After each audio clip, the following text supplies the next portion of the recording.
আসসালামু আলাইকুম। কেমন আছো সবাই বন্ধুরা? সবাই যে যেখান থেকে আমার ভিডিওটি দেখছো অবশ্যই কমেন্ট করবা, সাপোর্ট করবা, ফলো দিবা, পাশে থাকবা।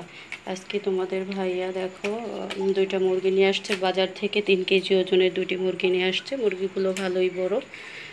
দীর্ঘদিন ভালো রাখার জন্য মুরগিগুলো যদি আমরা এই রকমের বড় বড় পিস পিস করে রেখে দিই, অনেক কাপড় আছে ছোট ছোট পিস পিস করে মুরগি রাখে, তাদের হয় কি খেতে ওই রকমের ফ্রিজে রেখে দিলে বেশি দিন মজা লাগে না। তার জন্য খুব ভালো একটি ট্রিপস বলে দিচ্ছি, অবশ্যই তোমরা এই রকমের করে দেখতে পারো, তাতে দীর্ঘদিন রাখবা। কিন্তু বাজার থেকে মুরগি আনলে যে রকমের স্বাদ লাগে ঠিক ওই রকমেরই স্বাদ লাগবে, টাটকা টাটকা স্বাদ লাগবে। এই জন্য এই রকমের বড় বড় পিস পিস করে মুরগি কেটে করে রাখবা, সংরক্ষণ করে রাখবা। তাতে হবে কি খুব ভালো থাকবে। এই তো ঝুড়িতে করে আমি মুরগিগুলোকে ঝরাই নিছি, এরকমের একটা ঝুড়িতে করে মুরগি ঝরায় পানি তো ঝরাই নিছি। এখন আমি এই রকমের করে মোটা মোটা করে রেখে দিব। আমি যতটুকু পরিমাণে আর কি একদিন করে খাবো অতটুকু পরিমাণ করে মোটা মোটা করে রেখে দিব।